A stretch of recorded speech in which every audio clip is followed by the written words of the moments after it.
Now, as far as TikTok, is that your biggest following on a social media platform at this very moment? Yes, TikTok is my biggest platform right now. And for time reference, it's August 2021. And how many followers do you have currently? Currently, I have 5.6 million followers on TikTok. Now, give me the story. How were you first introduced to TikTok in the first place? Okay, so TikTok. One of my friends actually told me hop on TikTok. This was late 2018, late November 2018. So he told me to hop on it, and I was like, all right, whatever, because I'm pretty open to a lot of stuff. I'm not a closed-minded person, so I was like, all right, whatever. He knew I was funny too, and he knew I like making videos and stuff. So he was like, bro, hop on this. You will go crazy on this. So I hopped on it. A few days later, I made my first video, and the video actually went up. After I came back to school, when I posted that video, people was like, bro, you famous, bro. Like, you're famous. And the video only had like 50,000 views, like 5,000 likes and stuff, and I was showing everybody. But at the time, TikTok was considered like a cringe app, so people wasn't really paying me no mind. Even my best friends was telling me like, nah, bro, like this ain't even it. Like, why you on TikTok, bro? And I was showing him my videos. He thought they were funny, but he was just like, nah, TikTok not it though. So I was like, all right, whatever, and I kept doing it, and that's how I pretty much got into it. Why'd you keep believing in TikTok when those around you didn't? Because I could see the potential. I could definitely see how I saw other people on there going crazy. Just nobody that I knew was on there. You know what I'm saying? So I saw people on there doing what they do, and I really didn't care what people thought. So I just did what I was supposed to do. You know what I'm saying? What was cringe about TikTok at that time to some people? At the time, it was really an app ran by like weird kids with weird, like it had hella weird trends and shit like that. It was a pretty cringe app. It was like half of it was just straight cringy, just like all kinds of weird shit, and the other half was actual comedy, like actual comedy. And then now it's just all kinds of shit on TikTok. But then it was just cringe and comedy and dark humor. But now it's all kinds of shit. And what school are you referencing here that you attended? Paulding County High School. Now, for somebody watching this that's just being introduced to you for the very first time, what is your screen name on TikTok? Theo Wisseh. TheoWisseh. Theo Wisseh. And is that your real name? Yes, my real name. Now, some people don't use their real name for their screen name. Why choose to use your real name for your screen name? Um, because of the goal I have, I pretty much want to make my last name like one of those names like Versace or Mercedes, because all those are last names. All those big name brand companies are all last names. So, whatever ways I can get my last name out there and make that a household name, I'm going to do that. You know what I'm saying? What does it feel like? I know you have 5 million, right? But what does it feel like just to have 1 million followers? 1 million. That's a lot. That's a lot of people. I ain't gonna lie. So when I first hit 1 million followers, I just went crazy. I had did a whole YouTube video, but the footage got messed up where I did a little science experiment and stuff like that. But no, it's a dream come true, because that's a lot of people's main goals, and a lot of people don't even hit that. A lot of people like do this for 10 plus years, still don't have 1 million followers on anything. So it's really a blessing. You know what I'm saying? I worked hard for it. Really happy about it. Now, again, you have 5 million, but let's just talk about 1 million, okay? Just having 1 million followers, is that a sense of power? Sense of power, in a way, yeah, for sure. Because you have that influence over people. People see the 1 million followers, and I'm saying they automatically think of you differently. So I say you definitely have power if you have large followers. How long did it take for you to reach 1 million, your first million on TikTok? So from November 2018 to May 2021. Was it May? No, no, no, no, no. Late April 2021. Late April, early May. Early May for sure. Early May. So about a year and a half just to reach the About first million? about a year and a half. Wait, no, 2.5 years. 2.5 years. Yeah. Damn, I was on TikTok that long. Ain't no way. I started late 2018, 2019, 2020. Yeah, 2.5 years. That's crazy. I didn't know. 2.5 years to get to the first million. That seems, out of 5 million, like the longest it took to get to at least 1 million. Yeah. Seems like, because it's August 2021 now, so from that point to 2021, you racked up another 4 million in that time. I did. Why do you think that first one took so long and then the rest seemed to be a lot shorter? Because once I hit that million, I already knew what I was doing. You know what I'm saying? I had a specific goal in mind, and I executed it pretty much. You know, throughout the first million was pretty much just me figuring out, you know what I'm saying, the algorithm and what I need to do and stuff. And then by the time I had that trend that brought me to 1 million, I just knew what I was gonna do and just keep pushing it, keep pushing it, keep pushing it until I can't no more. What's your second biggest following on social media? My Instagram, I have 420,000 followers on Instagram. And how long have you been on Instagram for? Rough estimate. How long have I been on Instagram or making content? On Instagram. I think I made my profile back in 2015. Why do you think it was easier to reach 1 million on TikTok before Instagram, even though you started in Instagram before TikTok?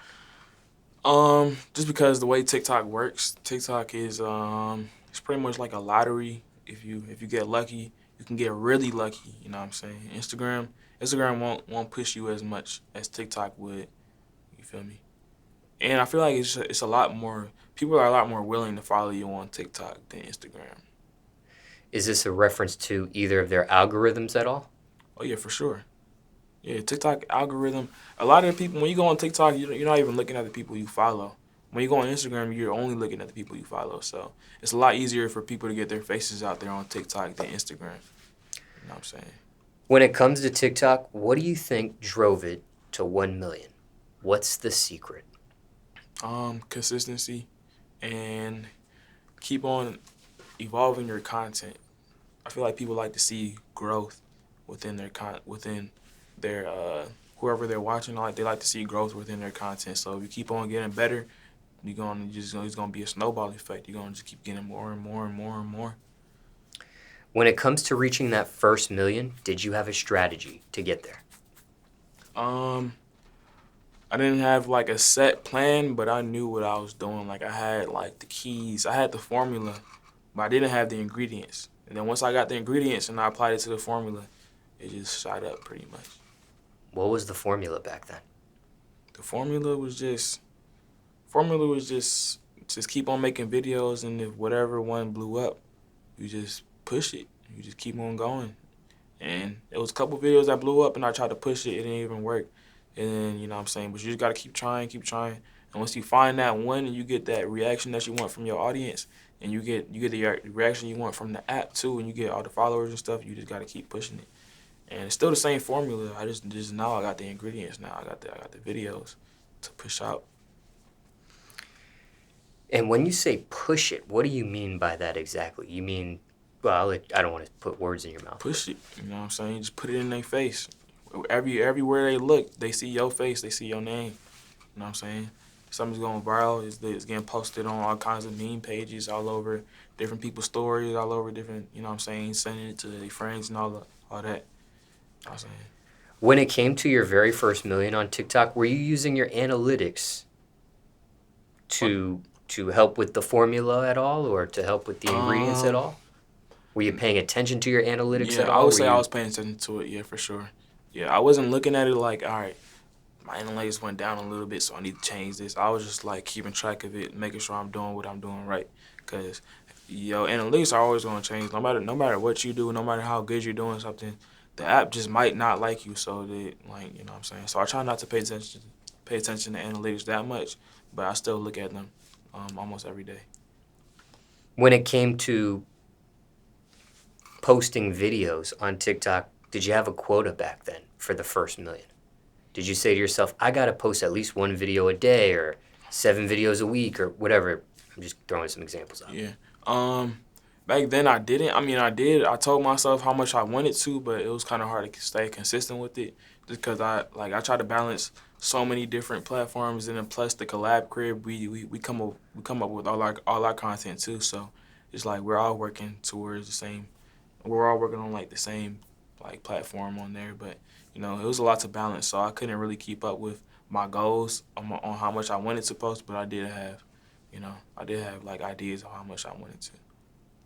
Do you think, and just refresh my memory, did you join Collab Crib before or after you reached that first million on TikTok? It was before.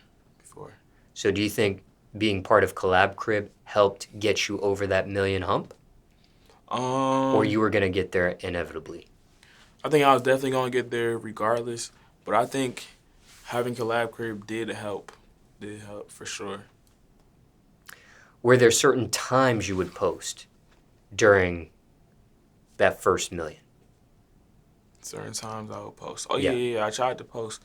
I tried to post between like three and 9. I tried not to post before 3 o'clock and no after 9. That's what I tried to do. And was that based on your analytics, or was that just based on just... Based on the analytics, Okay. most people were on the app between those times. People ever question the number of your followers? Question? Yeah, do they think they're fake? Do they think... No. They people know I make good content. They know. Like, ain't no denying it. So nobody ever questions stuff like that. Ever bought any followers? Mm-mm. Never. What are your thoughts on people that do buy followers? Why? It's just like with anything. If you cheat anything, it's always gonna come back in some kind of way. So it's just like you're not winning. You're not fooling nobody. You might be fooling your fans for the moment, but you fooling yourself too, which is even worse. So come on, bro. Having over 1 million followers on a social media platform, in general speaking, is that surprising to you? Yeah, for sure. It's not as surprising anymore. Now it's like, all right, I know I'm actually, this is not a coincidence. I'm actually good at this. You know what I'm saying? 1 million is not even my goal. I'm going to have 100 million one day. So I try not to let it phase me at this point, but it's still crazy that you have 1 million followers on the platform. And when you are surprised by that, your very first million, for example, on TikTok, were you surprised by the amount of followers, it being 1 million, or the time it took to get to that million? Well, at first I was surprised that I have 1 million. Like I'm at 1 million followers, and then the next day I was at like it was literally 3 days later I had 2 million followers. Then like a week later I had 3 million followers. So like once I kept going up by the mills, I was like, yeah, this is actually crazy. Like 1 million new people follow me within the past few days, and it took me 2.5 years to get me to that first million.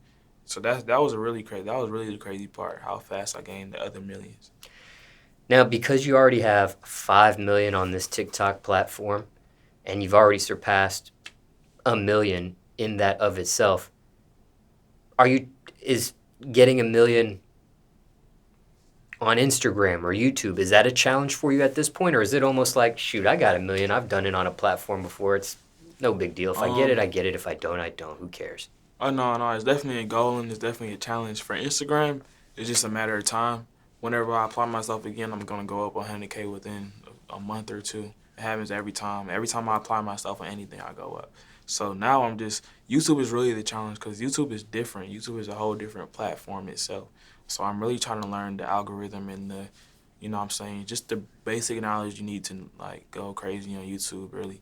That's the challenge, YouTube. And if people are familiar with your TikTok, but maybe not familiar with your Instagram handle or your YouTube handle, what are those screen names? My name is Theo Wisseh on all platforms. TheoWisseh. What about Twitter? Twitter, same thing. TheoWisseh. What about OnlyFans? I don't have OnlyFans. Why no OnlyFans? Well, just because the app has, it's too much sexuality based around it. I feel like if OnlyFans had the image it was supposed to have, I would be on OnlyFans for sure. You know what I'm saying? But OnlyFans, you think of OnlyFans is damn near like you thinking of Pornhub at this point. You know what I'm saying? I don't want to be involved with that. There are some people that post non-porn stuff on there, Oh, for sure.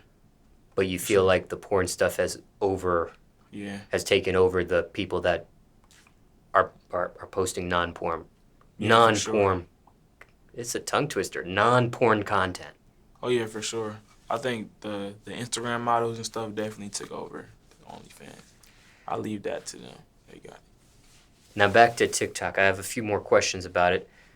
When it came to that first million, if you can remember, was there a difference you noticed, if any, when you crossed 250, 500,000, 750, and then when you actually reached that 1 million? Was there a difference you noticed in the DMs, the comments, the caliber of people who's hitting you, things of that nature? Okay, so yeah.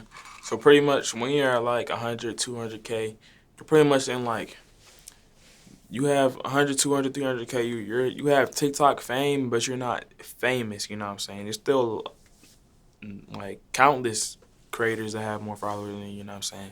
But once you get to like the high 100,000s, like 800, 900,000, then people looking at you like, all right, he up there, like he almost had a million, because that million is a lot of people's checkpoint, or a lot of people's like end goal. So once you hit that million, you're pretty much up there. Like you're a TikTok famous TikToker, you know what I'm saying?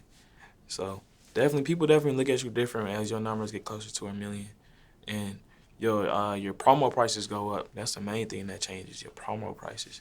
A lot of people don't like when your prices go up, but my followers went up, bro. I'm sorry. What was your promo prices back then when you were like in the 100,000s? Probably no more than 500. No more than 500. Now it's a couple thousand. And is that how you earn money off of TikTok, is promo? Yeah, slightly. I don't do too much promos on TikTok, but yeah, I definitely earn money from that, and the TikTok Creator Fund as well. What's that like, the money you make just off of TikTok? Shitty. TikTok don't like to pay their creators, especially the black creators. What's the biggest check you got from TikTok From so far? TikTok itself, Yeah. sheesh. The biggest one, I think it was around 4,000. 4,000, but that's a pretty good check. I ain't gonna lie, that was a pretty good check. But that was because I was like one of the most viral people on the app that month. Like I had multiple videos with multiple million views. Like I went insane. Like I didn't even think I could do something like that. So I got a pretty good check. But when you think about the amount of views I got for that 4,000, it's crazy. Now, did you receive this 4,000 check just 1 month out of all the months you've had a TikTok, or Yeah, were you able to be consistent with it for a little bit? No, that was just 1 month. The second biggest one I got was like 1,000. I never got anything above 4,000. When it comes to promo, are you picky with the promo, or do you accept anything? Oh yeah, I'm definitely picky now.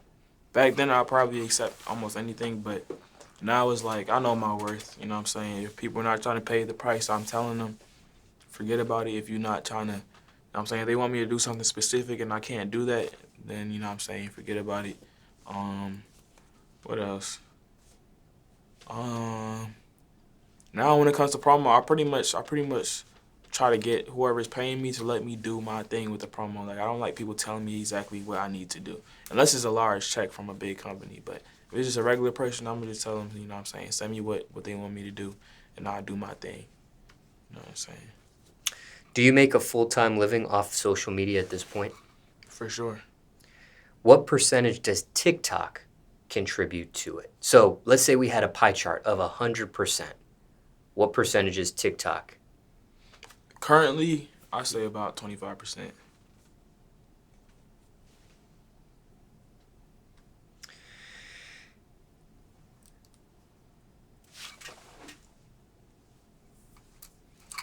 When it comes to the followers you have on TikTok, you receiving more love or more hate at this point? More love for sure. What do you think the percentage is there? Love versus hate? Love versus hate, 99 to 1%. I don't get too much hate. Damn, nobody got no reason to hate on me for real. You hate on me, you just a hater.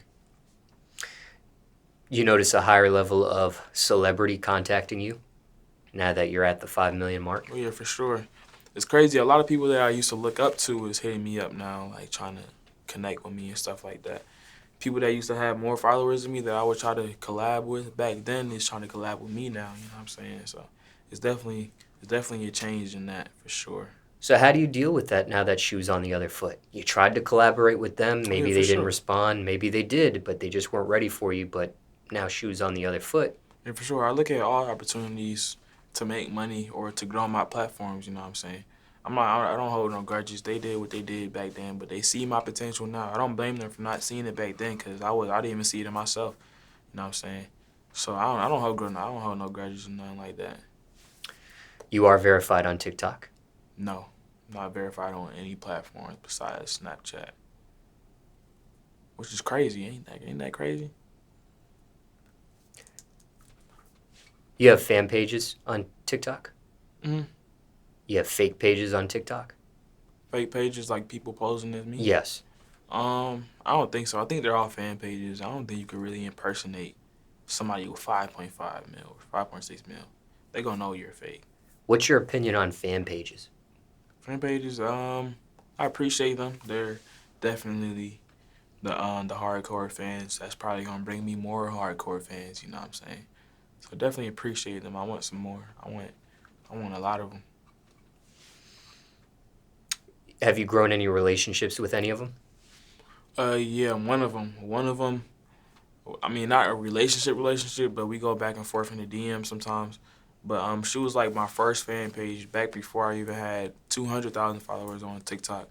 I only had like 7,000 followers on Instagram, and she was still, you know what I'm saying, reposting all my stuff. You know what I'm saying, making little edits of my videos and pictures and stuff like that. You know what I'm saying, I appreciated that. That was before I had any kind of love from the internet. Ever been disabled on your Disabled on TikTok? TikTok? Yeah, they permanently banned my account 3 times for no reason. First time, by the time I hit a mil, they deleted it permanently. Said your account has been permanently banned from multiple community guideline violations. You know, I violated none, so they deleted my shit, and I was like, I appealed it, sent them a long paragraph talking about how they're racist and stuff like that, and they gave it back and said it was a mistake. Then they did it again when I hit 3 mil, and said the same thing, and I did the same thing. And they said, oh, sorry, it was a mistake. Then they did it again when I was at like 4 point something mil. And then they said, I said the same thing and they said it was a mistake. And I'm just wondering, how do you delete somebody's account with such a large amount of following by mistake 3 times? Permanently banned, not temporarily, not permanently. You can't post for a week or something like that. Just permanently banned. And I'm not verified, so I don't know what's going on with TikTok. I think they got some other stuff going on. That's kind of why I'm trying to switch my platform to YouTube. You know what I'm saying? What about Snapchat? Snapchat, Are you on Snapchat? not really. Not gonna lie. Why not? I just feel like it's outdated. It's just I don't know. I feel like I could utilize it, but it's just so many other places I could put my focus on. You know what I'm saying? A lot of people don't even use Snapchat anymore. You know what I'm saying? I want to be on the next big thing, not the old big thing. What about Facebook?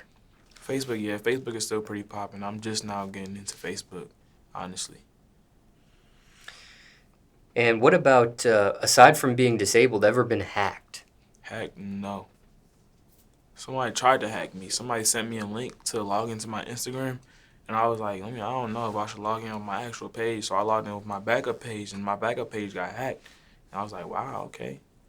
Nah, and then that's how I learned never log into anything with a link somebody sends you. Go to the actual, you know what I'm saying, website if you want to log into something. They refer to that as phishing. Yeah.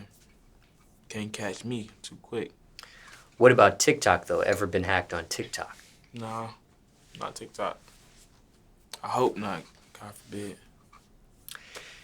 Anything in regards to your TikTok I didn't ask you people want to know about it? Anything else you want to mention about it while we're on the subject? This is my last question to you. TikTok. I asked you everything I could think of about TikTok. Is there anything I didn't ask that people want to know about it?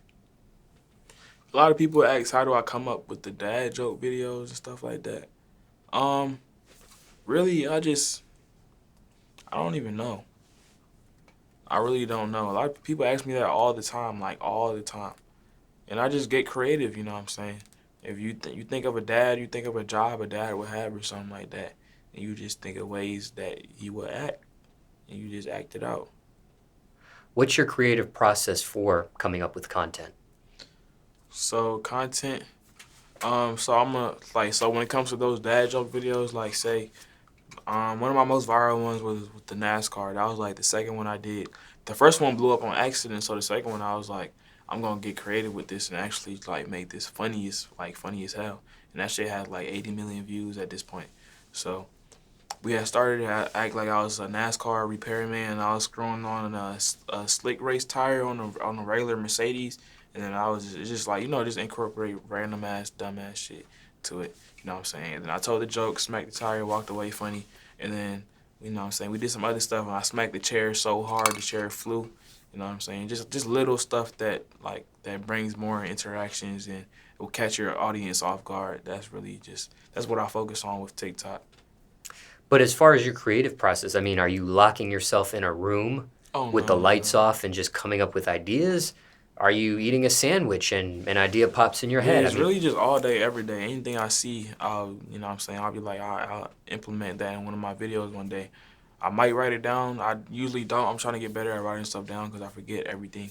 So, you know what I'm saying? I just get influenced all day, every day. It's not really like I'm about to sit down and brainstorm ideas. Sometimes I might, but that usually doesn't work. It's just you gotta get it when it comes to you. what about biters, swagger Biters. jackers, people trying to Biters. copy your content or trying to make content like yours or trying to take your I was just style or thinking about steal your this style or earlier. borrow your style?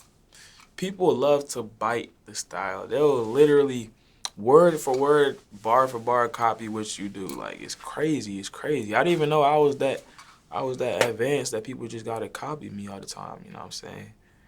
But I don't blame them. I don't blame them. I don't know. I don't like it, but it is what it is. If you're doing something right, people gonna copy you. So, you know what I'm saying? You just gotta stay ahead of the game and just do you. Some people publicly call others out. Some people don't. They stay silent about it. What's your policy I there? stay silent. Why? Silence gonna speak for itself. I'm not mad at the person copying me. You know what I'm saying? All the fans see them copying me. When I do something, they know I do it first, and they know I do it better. You know what I'm saying? If somebody copies me and does it better than I did, then I'll be like, all right, like give me my flow back, bro. Like let me do me. But you know what I'm saying? Nobody does what I do better than how I do it. You know what I'm saying? I could even take what other people do and do it better than them. I see it all the time. People can. I don't. I don't even want to talk too much shit, man. But just know I really do this shit for real. And you can copy me, but you can't be me. You know what I'm saying? You won't get the results I get. Shoe on the other foot. Have you ever done that? Have you been on the end where maybe you bit someone before yourself on the come up? Maybe you swagger jack somebody on your Um, rise, things of that nature. Swagger jacked. I would definitely say not. I never jacked nobody's swag. But one thing people did say about me when I was coming up, when I started getting those millions. So the trend I blew up off of was the I dad joke trend. And it was just at first it started as like a regular trend, you know what I'm saying? People they'll be with their friends and then they'll like, you know what I'm saying, they'll tell a joke, smack something and walk away. But then I did the trend for the first time and I did it the normal way. And that's when it got like 1 million views and I was like, all right, that's a cool million. It wasn't my first million, you know what I'm saying? I had many millions before that, so I wasn't too surprised. And then when I said I'm a actually get creative and take this to the next level and actually have like, you know what I'm saying, implement all kinds of different stuff into it. And then that's when the video went up to 80 million views and then, you know what I'm saying. But I wouldn't say that jacket somebody's swag. I would just say what can I even say? I pretty much turned it into my own, pretty much. Now, even though you do stay silent about people that do bite you, things of that nature, however way you want to describe it, do you reach out? Do you ever make contact with these people? Do you ever put No. people in their place or check them about it or confront them about it, that sort of thing? No, I never confront unless I feel like I have to. You know what I'm saying? Um, but no, if somebody's biting my swag, they usually just want to, you know what I'm saying, collab with me or want to work with me or something. But I'm just too out of reach, so they just, you know what I'm saying, or they might think I'm too out of reach, like they never even tried to reach me before, but they think I'm too high up or something like that. So they'll just kind of copy me or whatever. But no, I don't care that much. I just look at it and shake my head. Honestly, that's all. So for clarification, have you ever confronted someone over it? Mm-mm. And when it comes to collabs, speaking of that, how do you decide who you collab with at this point? Is it a certain Well, now, prerequisite that they have to have, or qualifications, or? yeah, well, now everybody that I collab with, they have to, you know what I'm saying, they have to bring some kind of value to me. Because I'm bringing value to everybody that I make content with, like off rip, you know what I'm saying? But if you bring some kind of value, it doesn't even have to be like immediate, what's that word I'm looking for? Instant gratification? Yeah, or, well, yeah, kind of instant gratification. It could be like, say you have a lot of cars and you live in Miami, and I'll make content with you if you let me, you know what I'm saying, just give me one of your cars for free when I'm in Miami one day. You know what I'm saying? I definitely work with you. That's another way how my fame helps me get, you know what I'm saying, get free stuff. And, you know. You have a face card. Yeah, face card.